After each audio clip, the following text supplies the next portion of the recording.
benvenuti nel video delle locations del videogioco Broken Sword The Shadow of the Templars. Yeah! Come qualcuno avrà notato da qualche mio Mermaid Collections, sono una fan dei videogiochi, soprattutto vintage, perché sono vecchia. Prometto che continuerò con quel format. Purtroppo ho traslocato da poco e sto ancora sistemando la postazione e le mie varie gioie, quindi scusate se sono a rilento con quei video. Comunque dicevo, qualcuno avrà notato che sono una fan dei videogiochi, soprattutto quelli vintage, e anche se ultimamente, vabbè, gioco anche altro, però rimangono i miei preferiti. Ho scoperto questo gioco da piccolissima. Ero a casa di un'amica di scuola, lei si faceva i cavoli suoi alla grande, allora io mi sono messa a giocare con la PlayStation di suo fratello. Non so perché ho scelto tra tutti i giochi che aveva proprio Broken Sword, si vede che mi intrigava forse la copertina un po' esoterica. Fatto sta che ci giocai e rimasi totalmente flashata, non mi volevo più scrollare dal gioco. Poco tempo dopo non ebbi più modo di andare a casa della mia amica a continuare il gioco, non mi ha più invitato, chissà per quale motivo, e non mi ricordavo assolutamente il nome di quel giochino e lei non me lo voleva dire. E quindi rimasi per tanti anni senza sapere di che gioco si trattasse, senza poterci rigiocare. Fortunatamente qualche anno dopo, grazie ad altri amici, grazie, sono riuscita a recuperarlo. Ci tengo a precisare che ogni locations di questo video l'ho cercata io personalmente, pian piano rigiocando al giochino e appunto guardando tutte le locations nei livelli passo per passo. Broken Sword The Shadow of the Templars ha diverse locations in Francia, Irlanda, Scozia, Spagna e anche Siria. La Torre Eiffel si vede all'inizio vicino ai titoli di testa e il caffè nel gioco si trova proprio dietro la torre. Le riproduzioni dei paesaggi sono molto fedeli, come del resto anche la mappa di Parigi. L'ho confrontata con quella reale e guardate, è davvero la stessa mappa, più semplificata ovviamente. Nel gioco hanno fatto un mix di paesaggi reali e non. Rujarri il numero 361 è dove vive Nicole Collard, si chiama come me! Ok, smettila.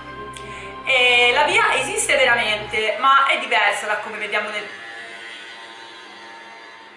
Ok, la via esiste veramente, ma è diversissima da come vediamo nel gioco, come potete vedere. Nella realtà è molto stretta e il numero 361 non esiste. Però c'è l'Hotel Jerry, per appunto come il nome della stradina.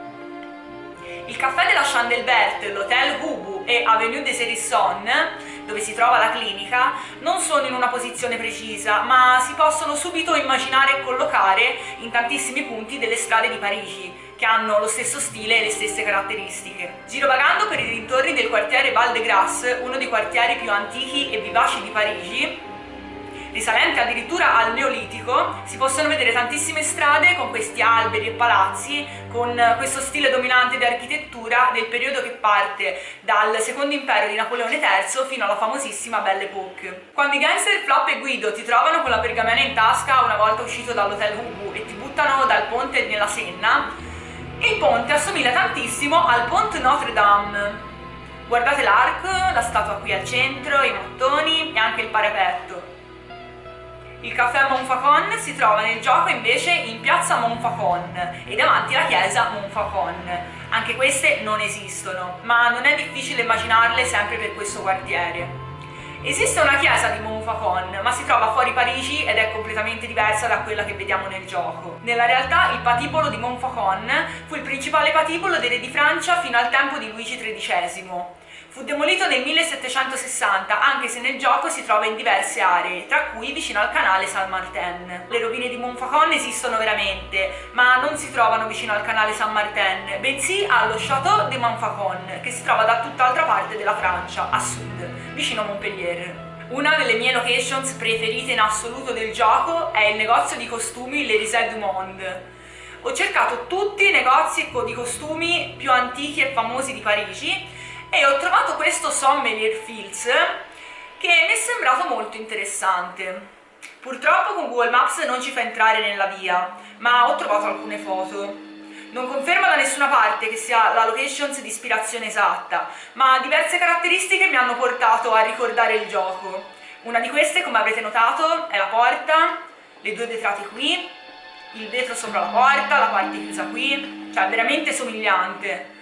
Magari, ok, è una coincidenza, ma nel caso è una coincidenza veramente figa. Altra cosa che mi ha fatto pensare al gioco è il fatto che si trova solamente a 10 minuti d'auto da Gare de Paris Saint-Lazare.